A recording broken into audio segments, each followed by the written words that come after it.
The annual Black Expo is back, an economic empowerment summit that provides an invaluable platform to educate, enlighten, and empower the community.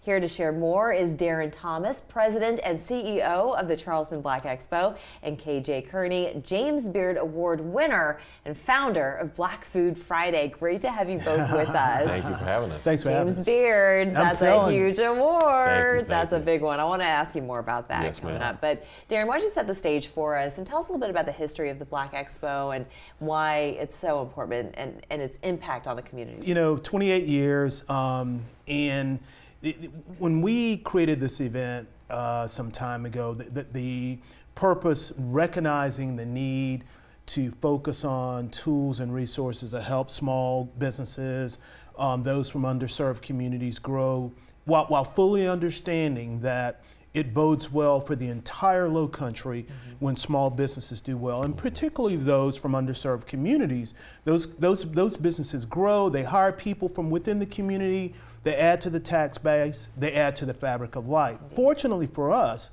here in Charleston, what we've recognized, merging the history, the relationships, those with KJ, there's something unique that's added to the Low Country Black Expo over the years. And for us, it's with our board, we're constantly looking, okay, what needs are in the community? How can we meet those needs? Right. Focusing on our 5 pillars of job creation, wealth generation, business development, health, and education, knowing that those things really sustain a community. Absolutely. Well, and when you talk about small businesses, entrepreneurship, Absolutely. It accounts for not just here in South Carolina, but across the country, upwards of 95% of how... And growing. Yes, and growing. And so for you, I mean, Charleston is the hotbed of hospitality and food and all of that. So why don't you tell our audience a little bit more about your rise through the culinary world and how you won the James Beard Award. Yes, my rise has been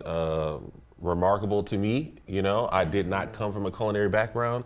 I went to school for business, and I am not a chef, so I don't play one on TV either, you know, but I am a community organizer, and what I realized is there's a lot of connection between how the hospitality gathers people together and convenes, and my work as an organizer in lower income neighborhoods, how food is a tool that can bring a lot of people together. And so food is also a way to get ideas out, right? Because food doesn't feel divisive. Right. So you can use food. Brings you together. Exactly. You can use food to talk about a variety of things. So I use food as a way to get people to support intentionally Black-owned restaurants every Friday. And it just, in 4 years, has gone from an ideal in my brain to an award-winning platform. So I'm thankful to be here. That's incredible. And so when did you win the James Beard Award? 2024, last year. Just last year. Just last year, yeah. And you're going to be addressing the summit yourself through a keynote speech. So tell us a little bit more about this. Well, you know, not so much a keynote speech, but a keynote panel discussion. Okay. You know, we're going to be talking about the business of preserving culture.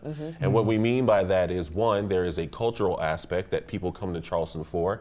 The foundation of that cultural aspect is Gullah Geechee culture. The food, you know, the city's known for food. That is from my ancestors. It's known for the decor. My ancestors built a lot of this stuff. And so there's a business side to that as well. It's not just all fun and games. There's an economic portion. And especially now, it's important for us as Black people to be able to use our skills, our talent, and our culture to make economic impacts for ourselves as well, not just feel-good stories. Yeah, absolutely. You know? I know that feel good gets you friends, but it doesn't pay the bills. Come on, That's right. Yes, ma'am. That's right. But going back to entrepreneurship and small business, what is unique about Black Expo is that it's not just bridging gaps for those folks who are wanting to take their dream and make it a reality, but also you have government represented there and other opportunities. Maybe you can talk about that. Public sector relationships.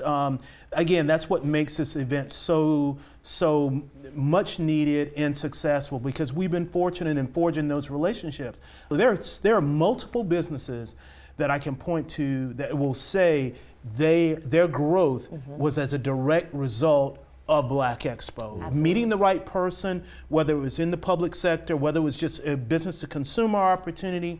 That's why this is so important. One of the things that we're doing uniquely this year, we've got a banking partner that we are infusing about $4,000 in capital that day for consumers to spend with small businesses. So there's an immediate direct impact that day with those businesses. Fantastic. And while it's great that they're spending, the idea is that they'll build relationships that will sustain those businesses beyond Black Expo. That's wonderful. All right, so the Charleston Black Expo, this is happening Saturday, March 8th. This is at 10 a.m. right until 5 p.m. at That's the correct. convention center, so make sure you go, get your tickets. Yep. Get in there, meet some new wonderful people. Great celebs, everything. Yes, absolutely. Thank you both so much for joining us. Thank you Great for to have having you with us. Appreciate it. We're back after this.